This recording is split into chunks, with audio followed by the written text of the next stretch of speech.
வணக்கம். பாஜகவினுடைய மிக முக்கியமான தலைவர் ஒருவர் அந்த கட்சியிலிருந்து விலகியிருக்கிறார். சாதாரணமான ஆள் கிடையாது. பாஜகவில் 19 வருடமாக செயல்பட்டு கொண்டிருந்தவர். மோடியினுடைய வலது கை என்று அறியப்பட்டவர். மோடியினுடைய பிரதமர் அலுவலகம் தொடர்பான பல்வேறு விஷயங்களில் முதன்மையாக கருத்து தெரிவிக்கக்கூடியவர். அவருடைய பெயர்தான் ஷெக்தாத் பூனேவாலே.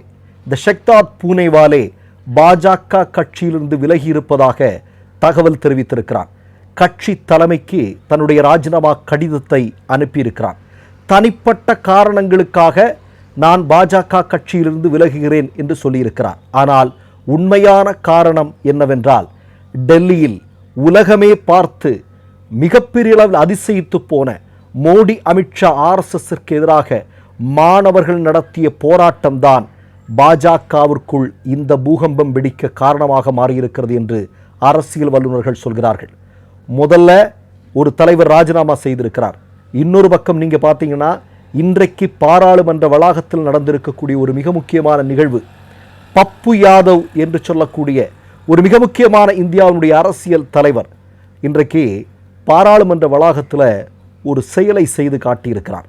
முதல்ல நீங்க அதை பார்த்துருங்க.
உங்களுக்கு எல்லாருக்கும் தெரியும், அயோத்தி ராமர் கோயில் கொள்ளை.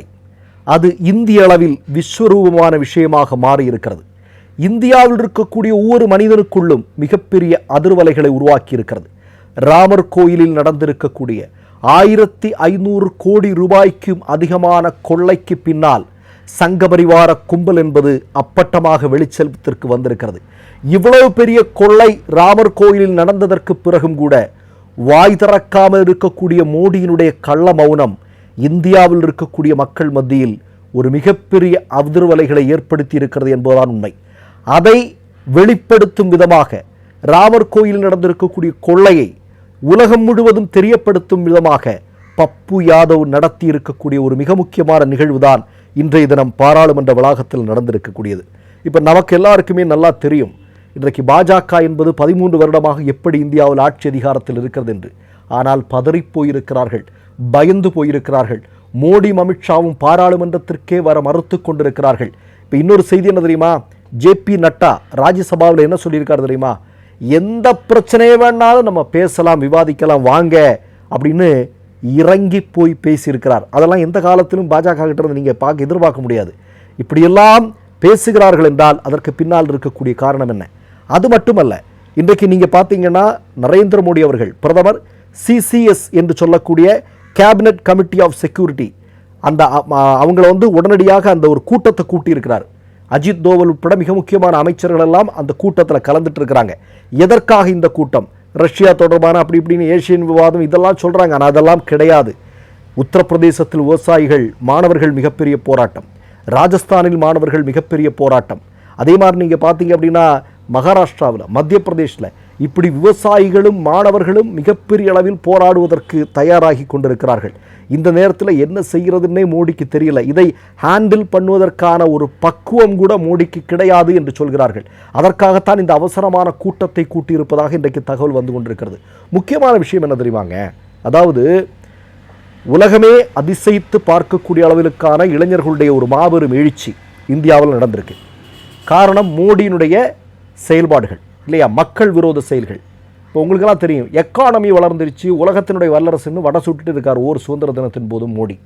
எக்கானமி, ஒரு நாட்டினுடைய பொருளாதாரம், ஒரு நாடு பொருளாதார வளர்ச்சியில் தன்னிறைவு அடைந்திருக்கிறது அல்லது மிகப்பெரிய வளர்ச்சி அடைந்திருக்கிறது என்றால் அந்த நாட்டில் வேலை வாய்ப்பின்மை இருக்காது. ஆனால் இளைஞர்களுக்கு வேலை இல்லை. கடந்த 13 ஆண்டுகளில் நீங்கள் பார்த்தீங்கன்னா எந்த காலத்திலும் இல்லாத அளவிற்கான மிகப்பெரிய வீழ்ச்சியை, அதாவது வேலை வாய்ப்பில் இளைஞர்கள் சந்தித்திருக்கிறார்கள். ஒரு பக்கம் மிகப்பெரிய எக்கானமி வளர்ந்துட்டு இருக்கு, அப்படி இப்படின்னு வடை சுடுறது. இன்னொரு பக்கம் வேலை இழப்பை இளைஞர்கள் சந்தித்திருக்கிறார்கள், புதிதான வேலைகள் இல்லாமல் இருக்கிறது. இதெல்லாம் நடந்துட்டு இருக்கு. இது மட்டும் இல்லைங்க, இன்னொரு மிக முக்கியமான விஷயம், உலக அளவில் பேசுபொருளான விஷயம் என்ன தெரியுமா, இந்த பெல்லட் குண்டுகளை அமித்ஷா காவல்துறையை வைத்து இளைஞர்களின் மீது ஏவி இருக்கிறார் அப்படிங்கிற ஒரு மிகப்பெரிய குற்றச்சாட்டு எதிர்க்கட்சிகளால் முன்வைக்கப்படுகிறது அல்லவா, அது இன்றைக்கு மிகப்பெரிய பேசுபொருளாக மாறியிருக்கிறது. நீங்கள் காஷ்மீரில், மணிப்பூரில் எல்லாம் இந்த பெல்லட் குண்டுகள் பயன்படுத்தி ஏறத்தாழ 17-20 மேலே கொல்லப்பட்டிருக்கிறார்கள் செய்தியெல்லாம் உங்களுக்கு நல்லா தெரியும். இப்போ என்ன அப்படின்னு நீங்கள் பார்த்தீங்க அப்படின்னா, மிகவும் அமைதியான வழியில், அறவழியில் போராடி கொண்டிருந்த இந்திய இளைஞர் சமூகத்தின் மீது அமித்ஷாவினுடைய காவல்துறை நடத்தியிருக்கக்கூடிய பெல்லட் குண்டு தாக்குதல்கள் அது மிகப்பெரிய அளவிலான அதிர்வலையை உலகம் முழுவதும் உருவாக்கியிருக்கிறது. இதுக்கெல்லாம் நீங்கள் பெல்லட் குண்டெல்லாம் போடனா சுப்ரீம் கோர்ட்டுடைய வழிகாட்டுதல் உட்பட பல விஷயங்கள், பல ப்ரொசீஜர் இருக்குது. இதை எல்லாத்தையும் காற்றில் பறக்க விட்டு இன்றைக்கு இளைஞர்கள் மீது பெல்லட் குண்டுகள் வந்து பெல்லட் குண்டுகளால் தாக்கியிருப்பது என்பது மிகப்பெரிய அளவிலான அதிர்வலையை உலகம் முழுவதும் ஏற்படுத்தி இருக்கிறது. அதனால தான் இன்றைக்கு நீங்கள் பார்த்தீங்க அப்படின்னா என்ன பண்ணுறதுனே தெரியல. ஏன்னா சுப்ரீம் கோர்ட்டுக்கு யாரை ஆதரிப்பது என்று தெரியாமல் அவர்கள் வந்து அந்த மாதிரியான ஒரு சூழல் இருப்பதை நாம் பார்க்க முடிகிறது. அந்த அளவிற்கு இன்றைக்கு மோடியும் அமித்ஷாவும் செய்திருக்கக்கூடிய செயல்கள் அவர்களுக்கு மிகப்பெரிய அளவில் பேக் ஃபயர் ஆயிடுச்சு. இந்த பாருங்கள், பாஜகவினுடைய தலைவர்கள் ராஜினாமா செய்கிறார்கள். பாஜகவிற்குள்ளேயே மிகப்பெரிய கலகக்குரல் வருகிறது. பெரிய அளவிலான பாஜகவே உடைந்து போவதற்கான வாய்ப்புகள் இருப்பதற்கான அறிகுறிகள் தென்பட துவங்கி இருக்கிறது என்று சொல்கிறார்கள். ஒட்டு மொத்தத்தில் மோடி, அமித்ஷா அந்த இருவருடைய அரசியல் வாழ்க்கைக்கும் முற்றுப்புள்ளி வைத்திருக்கிறார்கள் இந்திய இளைஞர்கள். மற்றொரு நிகழ்வில் சந்திப்போம். நன்றி, வணக்கம். 3 யூடியூப் சேனல்கள் வியாபாரத்திற்கு இருக்கிறது. தேவைப்படுபவர்கள் இந்த எண்ணுக்கு தொடர்பு கொள்ளுங்கள். மை நேம் இஸ் ரெட் சேனலை சப்ஸ்கிரைப் பண்ணிக்கோங்க. அதுக்கப்புறமா பக்கத்தில் இருக்கிற ஜாயின் பட்டனை கிளிக் பண்ணீங்கன்னா ஒரு நியூ பேஜ் ஒன்று ஓப்பன் ஆகும். அதுலேயும் ஜாயின் பட்டனே கிளிக் பண்ணிக்கோங்க. அதில் பார்த்தீங்கன்னா credit card, debit card options இருக்கு. இதில் உங்களுக்கு விசா, மாஸ்டர் கார்டு, ரிப்பே அப்படின்னு 3 ஆப்ஷன்ஸ் கொடுத்துருக்காங்க. அதில் நீங்கள் எந்த கார்டு சூஸ் பண்ணுறீங்களோ அந்த கார்டோட நம்பர் என்டர் பண்ணிக்கோங்க. அப்புறமா கார்டோட வேலிடிட்டி மந்த் அண்ட் இயரை டைப் பண்ணிக்கோங்க. அடுத்தபடியாக உங்கள் கார்டோட பின்னால் சிவிசி கோடுன்னு சொல்லிட்டு 3 நம்பர்ஸ் கொடுத்துருப்பாங்க. அந்த நம்பரை இதில் என்டர் பண்ணிக்கோங்க. அப்புறமா அட்ரஸ் அண்ட் இன்ஃபர்மேஷன் என்டர் பண்ணிட்டு பைங்கிற பட்டனை கிளிக் பண்ணிக்கோங்க. ஒருவேளை உங்க கார்டு நம்பர் இன்வாலிட்னு காமிச்சிச்சுன்னா உங்க கார்டுல இன்டர்நேஷனல் யூசேஜை எனேபிள் பண்ணுங்க.